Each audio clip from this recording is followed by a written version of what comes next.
ಪ್ರವಚನಕ್ಕೆ ಭಕ್ತಿ ಕಾಣಿಕೆ ಸಲ್ಲಿಸಿದವರ ಹೆಸರುಗಳು ಇಂತಿವೆ.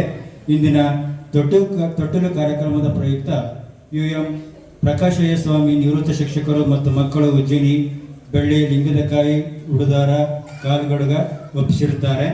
ಬಿಳಿಚೋಡು ಜಗದೀಶಪ್ಪ ಗೌರಮ್ಮ ಮತ್ತು ಮಕ್ಕಳು ಉಜ್ಜಯಿನಿ ಬೆಳ್ಳಿ ಲಿಂಗದಕಾಯಿಯನ್ನು ಒಪ್ಪಿಸಿರುತ್ತಾರೆ. KM ಸ್ವಪ್ನ ನಟರಾಜ್ ಮತ್ತು ಮಕ್ಕಳು ಅಗ್ರಹಾರ ಉಜ್ಜಯಿನಿ ಇವರು 2 ಬೆಳ್ಳಿ ಕಾಲ್ಗಡುಗನ್ನು ಒಪ್ಪಿಸಿರುತ್ತಾರೆ. ಶ್ರೀ ಚನ್ನಬಸಪ್ಪ ಕಂಚಿಕೇರಿ ಬಸವರಾಜ್ ಉಜ್ಜಯಿನಿ ಇವರು 2 ಕಡಗ ಒಪ್ಪಿಸಿರುತ್ತಾರೆ. ಗೋಡರ್ ನಾಗ ಮೊಮ್ಮಕ್ಕಳು ಬಯಲ್ತುಂಬರುಗುತ್ತೆ 510 ರೂಪಾಯಿ ಕೊಟ್ಟು ನಂದಿ ಗೋತ್ರಾದಿನಾಯಕಂ ವೃಷ್ಟಿಸೂತ್ರ ಕೃತ ವಂದೇ ಮರಣಾರಾಧ್ಯಂ ಜಗದ್ಗುರು ಶ್ರೀಮದ್ ಉಜ್ಜಯಿನಿ ವಾಸಃ ಸದ್ಧರ್ಮಾಸನ ಮಂಡಿತಃ ಶಿವಯೋಗಿ ಸುಧಾಪಾಂತು ಸಿದ್ಧಲಿಂಗೋ ಜಗದ್ಗುರು ಆದಿ ಜಗದ್ಗುರು ಪಂಚಾಚಾರ್ಯರನ್ನ ಉಜ್ಜಯಿನಿ ಪೀಠದ ಭವ್ಯ ದಿವ್ಯ ಜಗದ್ಗುರು ಪರಂಪರೆಯನ್ನ ಕ್ಷೇತ್ರನಾಥ ಜಗದ್ಗುರು ಮರುಳಸಿದ್ದೇಶ್ವರ ಮಹಾಸ್ವಾಮಿಯನ್ನ ಜಗನ್ಮಾತೆ ಗೌರಿ ದೇವಿಯನ್ನ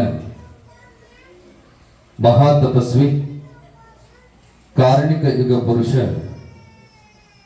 ಉಜ್ಜಯಿನಿ ಲಿಂಗೈಕ್ಯ ಸಿದ್ಧಲಿಂಗ ಜಗದ್ಗುರುಗಳವರನ್ನ ಅತ್ಯಂತ ಭಕ್ತಿ ಶ್ರದ್ಧೆಯಿಂದ ಸ್ಮರಣೆ ಮಾಡುತ್ತಾ ಪ್ರತಿ ವರ್ಷದ ಪದ್ಧತಿಯಂತೆ ಉಜ್ಜಯಿನಿಯ ಸದ್ಧರ್ಮ ಪೀಠದ ಪವಿತ್ರ ಪರಿಸರದಲ್ಲಿ ಪರಾಭವ ನಾಮ ಸಂವತ್ಸರದ ಶ್ರಾವಣ ಮಾಸದ ಸಮಯದಲ್ಲಿ ಜರುಗಿಕೊಂಡು ಬರುತ್ತಿರುವ ಮಹಾಪುರಾಣದ ವೇದಿಕೆಯಲ್ಲಿ ಪ್ರವಚನಕಾರರಾಗಿ ಇಲ್ಲಿಯವರೆಗೆ ನಿಮ್ಮೆಲ್ಲರ ನೆತ್ತಿಗೆ ಜ್ಞಾನದ ಒತ್ತಿಯನ್ನು ಉಣಬಡಿಸಿರುವ ಪಂಡಿತರು ಶ್ರೇಷ್ಠ ಪ್ರವಚನಕಾರರು ಆದಂತಹ ಜಿಗಡೂರು ಹಿರೇಮಠದ ವೇದಮೂರ್ತಿ ವಿರೂಪಾಕ್ಷಯ್ಯ ಶಾಸ್ತ್ರಿಗಳವರ, ಲಕ್ಷ್ಮಣ್ ಗವಾಯಿಗಳವರ, ವೀರೇಶ್ ಬಡಿಗರ್ ಅವರ,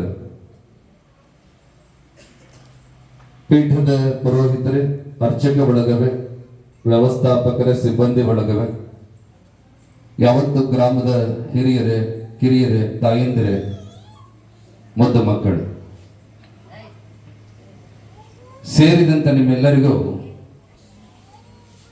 ಜಗದ್ಗುರು ಪಂಚಾಚಾರ್ಯರು, ಕ್ಷೇತ್ರನಾಥ ಜಗದ್ಗುರು ಮರುಳಸಿದ್ದೇಶ್ವರರು, ಜಗನ್ಮಾತೆ ಗೌರಿದೇವಿ, ಮಹಾತಪಸ್ವಿ ಸಿದ್ಧಲಿಂಗ ಜಗದ್ಗುರುಗಳವರ ಆಶೀರ್ವಾದ ಅನುಗ್ರಹ ಸದಾಕಾಲ ಇರಲಿ ಅಂತ ಹಾರೈಸತಕ್ಕಂಥವರಾಗಿದೆ.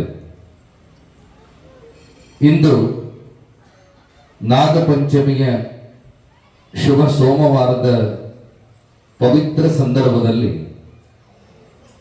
ಪುರಾಣ ಪ್ರವಚನದ ಈ ದಿನದ ವೇದಿಕೆಯಲ್ಲಿ ಮಹಾತಪಸ್ವಿಯ ಜನನದ ಕಾರ್ಯ, ಲಿಂಗ ಧಾರಣೆಯ ಕಾರ್ಯ, ತೊಟ್ಟಿಲು ನಾಮಕರಣದ ಒಂದು ಅದ್ಭುತವಾಗಿರತಕ್ಕಂಥ ಸಂದರ್ಭವನ್ನ ನೀವೆಲ್ಲ ಪ್ರಾತ್ಯಕ್ಷಿಕೆಯ ಮುಖಾಂತರವಾಗಿ, ಶಾಸ್ತ್ರೀಜಿಯವರ ಪ್ರವಚನದ ಮುಖಾಂತರವಾಗಿ ಶ್ರವಣ ಭಕ್ತಿಯನ್ನ ಅರ್ಪಣೆ ಮಾಡಿದಂಥವರಾಗಿದೆ.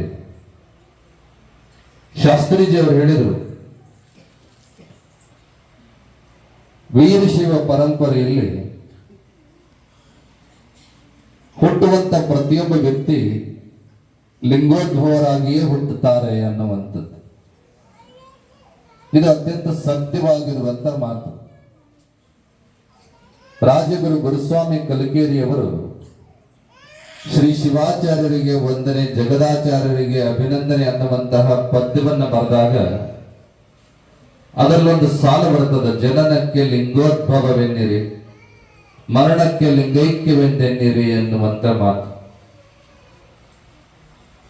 ಲಿಂಗೋದ್ಭವ ಇದರ ಅರ್ಥ ಏನಂತ ಕೇಳಿದ್ರೆ, ವೀರಶೈವ ಪರಂಪರೆಯಲ್ಲಿ ಜನನದಿಂದ ಮರಣದವರೆಗೆ 21 ಸಂಸ್ಕಾರಗಳನ್ನ ಶಾಸ್ತ್ರದಲ್ಲಿ ಉಲ್ಲೇಖ ಮಾಡಿದ್ದಾರೆ. ಆದರೆ ಪ್ರಚಲಿತವಾಗಿ ಇವತ್ತಿನ ದಿನಮಾನಗಳಲ್ಲಿ 16 ಸಂಸ್ಕಾರಗಳು ಇರುವಂತದ್ದು, ಅಂದ್ರೆ ಷೋಡಶ ಸಂಸ್ಕಾರಗಳು. ಪ್ರತಿಯೊಂದು ಧರ್ಮದಲ್ಲಿ